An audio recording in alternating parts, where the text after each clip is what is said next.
जय शिवराय मित्रांनो. 31 मार्च म्हणजे आज किती वाजता पाऊस आहे आणि कोणत्या वेळेला कोणत्या जिल्ह्यामध्ये पाऊस आगमन करणार आहे ते देखील व्हिडिओच्या माध्यमातून शेवटपर्यंत पाहूयात.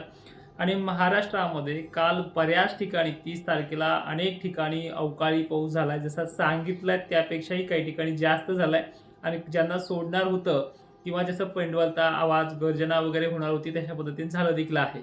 पण आज 31 तारखेला महाराष्ट्रात काही ठिकाणी अजूनही वातावरण सक्रिय राहणार आहे. त्यापेक्षाही पुढच्या 2-3 तारखा देखील सर्वाधिक जास्त असणार आहे. त्यामुळे सर्वांनी ह्या व्हिडिओकडे शेवटपर्यंत लक्ष द्यायचं आहे. तर बघा, आजची 31 तारीख जे पूर्व भागांमध्ये सध्या ढगाळलेलं वातावरण आहे ते खाली सरकून जाईल आणि ऐन दिवस मावळता संध्याकाळच्या वेळेला कोल्हापूर, बेळगाव, कर्नाटकच्या अनेक भागांमध्ये पावसाची शक्यता राहणार आहे. नांदेडमध्ये मोजक्या ठिकाणी, विदर्भ, मराठवाड्यातल्या जालना आणि उत्तर भागामध्ये तुरळक ठिकाणी आजचा पाऊस असेल. कालच्या सारखं भयानक वातावरण नाहीये. नाशिक, धुळे, मालेगाव क्षेत्र ह्या भागात मोजक्या ठिकाणी राहील. लातूरमध्ये सावंतवाडी, उदगीर, निलंगा पट्टा, दक्षिण लातूर परिसर, पूर्व लातूर परिसर, नांदेडचा काही आणि यवतमाळचा मोजका भाग आजच्या वातावरणाच्या रडारवरती आहे. पुणे तुरळक ठिकाणी, त्याबरोबर सांगली मोजक्या ठिकाणी, सोलापूर पूर्व भाग, धाराशिव दक्षिण भाग, इकडे बुलढाणा जिल्ह्यातल्या मेहकर वगैरे लोणार परिसरात तुरळक ठिकाणी, शेवगाव पट्ट्यामध्ये मोजक्या ठिकाणी. ठीक आहे. नागपूर उत्तर भाग, चंद्रपूर दक्षिण भाग, यवतमाळ पूर्व भाग. आजची 31 तारीख जास्त मोठी नाहीये. 10%चं 15%चं वातावरण आहे. बीडमध्येही मोजक्या ठिकाणी, परभणीमध्ये मोजक्या ठिकाणी. आज मोजकं का म्हणतोय, कारण की तशा पद्धतीने आहे तसं बोलणार. जास्त असेल तर जास्त सांगणार, कमी असेल तर कमी सांगणार, पण तशा पद्धतीनं वातावरण आहे. मग तुम्हाला हळद वगैरे सतर्क राहावं लागणार आहे का? तरी सतर्क राहाच.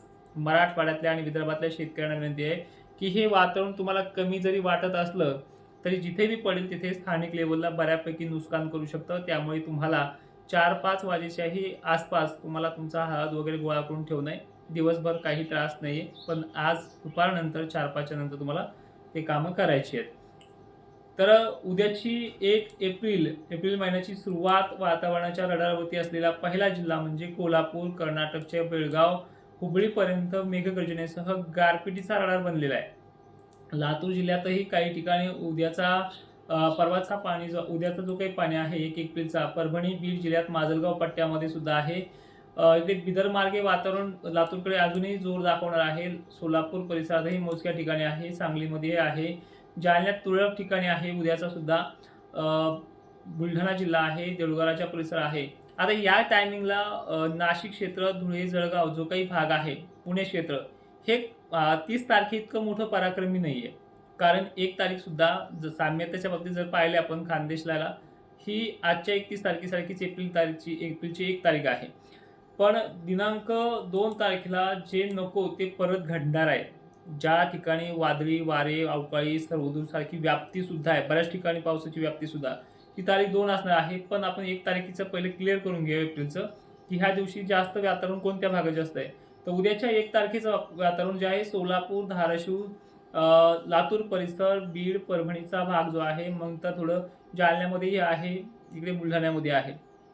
दोन्हीच्या वातावरणामध्ये एवढा डिफरन्स आहे की 31 तारखेला जेवढी व्याप्ती होती तेवढी ह्या 2 दिवसात कमी आहे. पण स्थानिक बेसवरती पाऊस आहे, तुम्हाला माल वगैरे झाकून ठेवावाच लागणार आहे. तर आता पुढची 2 तारीख जी आहे ती खूपच खतरनाक, परत त्याच पद्धतीचं वातावरण घेऊन येणार आहे. विजांचा धोका, विजांचा कडकडाट, गरमीची लेवल, त्याचबरोबर वादळी वारे, अशा प्रकारच्या सर्व गोष्टी आहेत. तर जिल्हे बघा, एकंदरीत महाराष्ट्राच्या कमी अधिक प्रमाणात जर पाहिलं तर सर्व जिल्हे याच्यामध्ये आहेत. तर जास्त करून कोणता भाग हा सर्वाधिक जास्त असेल? पुणे, कोल्हापूर हा परिसर जास्त आहे. सांगली देखील भाग आहे, बेळगाव देखील आहे, बसव कल्याण देखील आहे. अहिल्यानगरची व्याप्ती सर्वाधिक जास्त राहणार आहे. छत्रपती संभाजीनगर आणि बुलढाणा, अकोला, जालना 1 नंबर व्याप्तीच्या वरती राहील. जसं रात्री झाले 30 तारखेला सेम टू सेम ह्या 2 तारखेला होणार आहे. त्यानंतर लातूर, बीड भागामध्ये पावसाळ्यासारखा वाहुणी पावसाची नोंद होईल.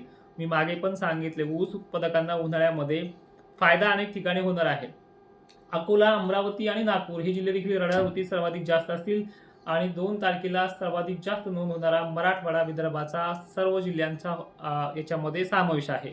यामध्ये कमी अधिक प्रमाणात कुठे पाऊस राहू शकतो तर चंद्रपूर, नांदेड पट्ट्यामध्ये थोडंफार या मराठवाड्याच्या पश्चिम भागाच्या आणि विदर्भाच्या अनेक जिल्ह्यांच्या तुलनेमध्ये ही भाग थोडीशी कमी आहेत. कधी 2 तारखेला.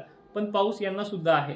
तर पावसाळ्यासारखा वादळी पाऊस किंवा गारपीटचा शेड्यूल ह्या 2 तारखेला लातूर, परभणी, बीड, जालना, छत्रपती संभाजीनगर, बुलढाणा, अकोला, अमरावती, नागपूर, मध्य महाराष्ट्र, विदर्भाचा समावेश आपण सांगितलेला आहे. तर या टायमिंगला पाऊस होणारे भाग कोणते असतील त्यानंतर सुद्धा धुळे, जळगाव, नाशिक क्षेत्र, पुणे, कोल्हापूर वगैरे भागाचाही पूर्ण बाष्प बनेल, भाग घ्यायला सुरुवात करेल.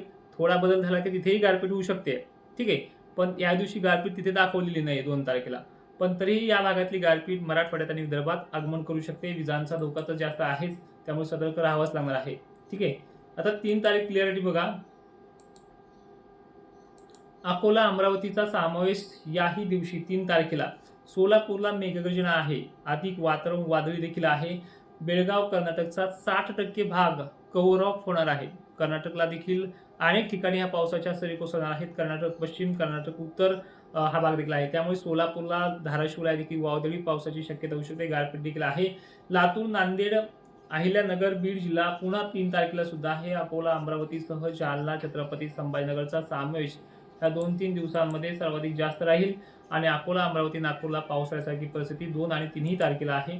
वरती धुळे, नाशिकच्या बाबतीत बघायला गेलं तर यांना 4 तारखेला परत वातावरण ऍक्टिव्ह होतंय. त्याच्यामध्ये धुळे, नंदुरबारचा, शहाद्याचा समावेश आहे. WDC लेअर असेल.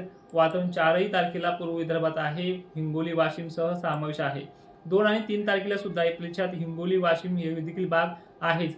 एकंदरीत सांगायचं म्हणलं थोडक्यात तर मराठवाडा आणि विदर्भ सलग 4 तारखेपर्यंत कायम आहे. 5 तारखेला वातावरण निघून गेल्यासारखं वाटलं, पण जाता जाता थोडेसे उत्तर साईड म्हणजे विदर्भाच्या भागातले 1-2 तडाखे देऊन जाऊ शकतो. 5-6 तारखेपर्यंत वातावरण, नंतर 5-6च्या पुढे वातावरण क्लिअर आहे. ते अजूनही 7-8 दिवस राहील. विषय विनंती अशी आहे, वातावरण पुन्हा 6-7 दिवस कमी झालं की परत पावसाची नोंद होणारा परिणाम महाराष्ट्रामध्ये होतच राहणार आहे. त्यामुळे सगळ्यांना विनंती आहे की राज्यामध्ये ह्या सगळ्या परिस्थितीचा अजूनही तुमच्या भागानुसार, तालुक्यानुसार अंदाज पाहिजे तर आपलं प्ले स्टोअरला तोडकर हवामान अंदाज नावाचं ॲप्लिकेशन आहे. त्या ॲप्लिकेशनमध्ये या.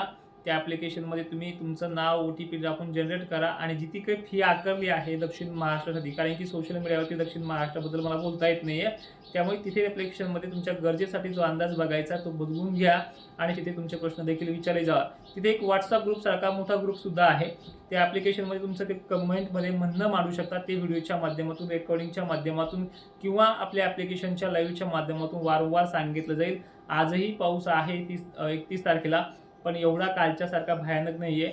त्यामुळे 2-3 तारखेला परत कालच्यासारखी 30 तारखी परिस्थिती होऊ शकते. त्यामुळे सगळ्यांनी सतर्क राहा. जय शिवराय आणि धन्यवाद.